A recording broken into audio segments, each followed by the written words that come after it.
নরসিংদীর এক নির্জন এলাকায় ছিল একটি পুরনো কলেজ। লোকজন একে অজানা কলেজ বলেই চিনত। বহু বছর আগে হঠাৎ করেই কলেজটি বন্ধ হয়ে যায়। কেন বন্ধ হয়েছিল তা কেউ ঠিকমতো জানত না।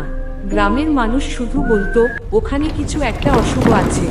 একদিন শহর থেকে 3 বন্ধু রিয়াদ, সাব্বির আর তানভীর অ্যাডভেঞ্চারের খোঁজে ওই কলেজে যাওয়ার সিদ্ধান্ত নেয়।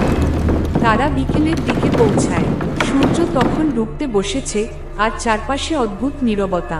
কলেজের গেট ভাঙা, দেয়ালে শ্যাওলা জমে গেছে। ভিতরে ঢুকতেই তারা লক্ষ্য করল সব ক্লাসরুম ফাঁকা, কিন্তু যেন কেউ একটু আগে পর্যন্ত এখানে ছিল। ব্ল্যাকবোর্ডে এখনো লেখা পরীক্ষা আগামীকাল। তানভীর হেসে বলল, দেখ, কেউ মজা করার জন্য লিখে রেখে গেছে। কিন্তু হঠাৎ করেই একটা দরজা নিজে নিজে বন্ধ হয়ে গেল। ধরা তিনজনই চমকে উঠল। রিয়াদ বলল, চলো বাইরে যাই। কিন্তু বের হওয়ার পথ যেন বদলে গেছে। যেদিক দিয়ে ঢুকেছিল সেই গেট আর খুঁজে পাচ্ছে না। ঠিক তখনই তারা শুনতে পেল করিডোরে কারো পায়ের শব্দ ধীরে ধীরে তাদের দিকে এগিয়ে আসছে।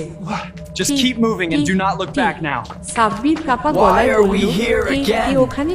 কোনো উত্তর নেই। হঠাৎ সামনে একটি মেয়েকে দেখা গেল, সাদা ড্রেস, মুখে অদ্ভুত ফ্যাকাশে হাসি।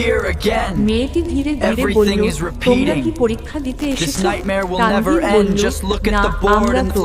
মেয়েটি হঠাৎ চিৎকার করে উঠল, সবাই পরীক্ষা দিতে আসে, কিন্তু কেউ পাশ করে না। এরপর চারপাশে হঠাৎ অন্ধকার নেমে এলো। তারা দৌড়াতে শুরু করলো, কিন্তু প্রতিটা দরজা খুললেই একই ক্লাসরুম, একই বোর্ড, একই লেখা। হঠাৎ তারা দেখতে পেল পুরো ক্লাসরুম ভর্তি ছাত্রছাত্রী বসে আছে, কিন্তু সবার মুখ নিচু। আর ধীরে ধীরে তারা সবাই মাথা তুলল। তাদের চোখ নেই, শুধু কালো গম। একসাথে তারা বলল, পরীক্ষা শুরু। রিয়াদ চিৎকার করে উঠল, দৌড়াও। হঠাৎ তারা বাইরে এসে পড়ে। দেখে তারা কলেজের সামনে দাঁড়িয়ে আছে, যেন কিছুই হয়নি। পরদিন সকালে তারা গ্রামের এক বৃদ্ধের কাছে সব বলল। বৃদ্ধটি দীর্ঘশ্বাস ফেলে বলল, অনেক বছর আগে ওই কলেজে একসাথে সব ছাত্রছাত্রী পরীক্ষার সময় মারা যায়, আগুন লেগেছিল। তারপর থেকে তারা এখনো পরীক্ষা নেয়। 3 বন্ধু আর কখনো সেই কলেজের দিকে তাকায়নি।